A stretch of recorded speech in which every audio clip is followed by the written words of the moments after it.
30 persons, mostly children and women, have been killed by assailants in Kwahaslalek village, a community in Mangu local government area of Plateau State. President of the Mwaghavul Development Association, Joseph Gwankat, said the attack occurred on Tuesday night, while residents assembled at a compound in the village to observe the curfew imposed on the local government by the state government. Houses and property were also destroyed in the attack. Two other communities of Kinat and Merana on the borders of Mangu and Barkinladi local government areas were also attacked the same night. Sources indicated that aside from the attacks at Sabongari and Mangu, the attackers unleashed terror on the other communities. The police in the state have since confirmed Tuesday night attack on Kwahaslalek village, as well as the burning of the market and worship centers in Mangu town.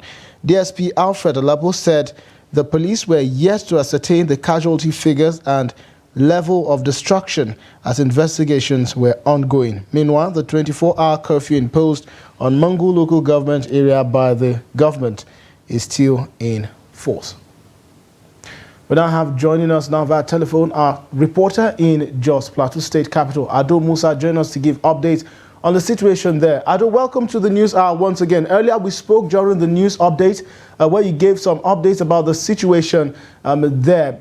So far, what do we know? Has the police released any statements regarding casualties or the situation in the area? With regard to the casualty figure, up to now, none of the security agencies has given the number. But different groups, particularly the warring parties, have confirmed to us the number of people that were killed from their own community. But the spokesperson of the State Police Command has also told me this evening that they have made a lot of deployment, and even the head of, or rather the representatives of all the head of security agencies are also in Mangu at the moment. So the situation in Mangu is very, very peaceful at the moment because peace is gradually returning. Okay, Ado, during situations like this, I know expectedly we get information, response and reaction from Operation Safe Haven. I don't know if you've heard anything from Captain Oya James about this situation and what the armed forces, by extension the military, is doing about the situation. No, we have not heard anything from Captain Oya James, but the GOC of the 3 Division have confirmed to journalists that they have also made a good number of deployments, and they are very sure that peace will definitely be restored in Mangu. And that collaborates with what we have been hearing from the residents of the community this evening, because a lot of them are telling us that normality is gradually returning. Only that some of the deaths recorded since yesterday, they have not been able to bury them. They complain that they are decomposing because the situation did not allow them to bury some of the corpses recorded during the crisis. Okay, Ado, there seems to be a lot of concern around these areas, Barkinladi, Mangu, Bokos. This is not the first time the attack has happened.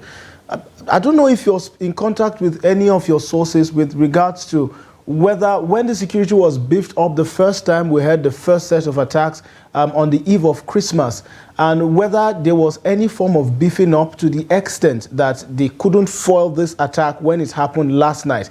Was it that when the first attack happened, there was presence of security agents, and then at some point they were withdrawn, and as such they couldn't detect, you know, the activities of the assailants, unfortunately, that perpetrated this act? Or what exactly was the situation to have allowed the breakdown of the law and order to this extent? I don't know if you got any information with regards to that.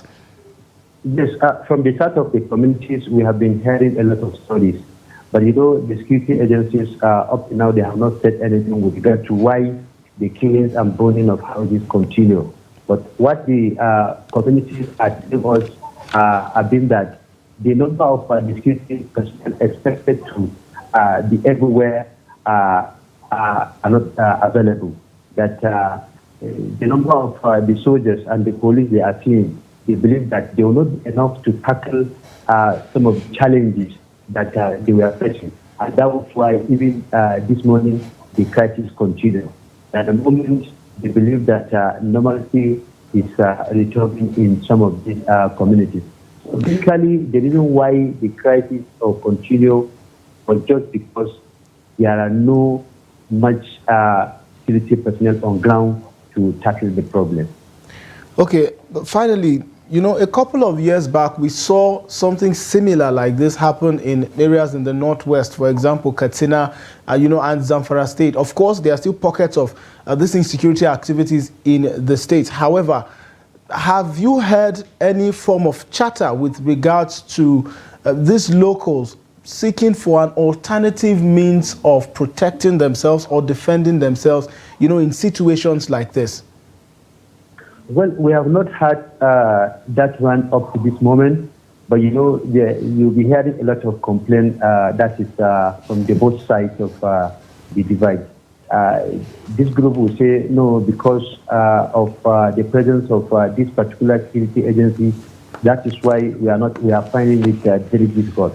The other group will also tell you that because of the presence of this particular security agency, that is why we are also finding it very difficult. But with regard to the kind of, let's say, self-defense, up to this moment, they have not come out to say this thing because virtually all of them believe in one form of security agency or the other to maintain law and order within the affected community.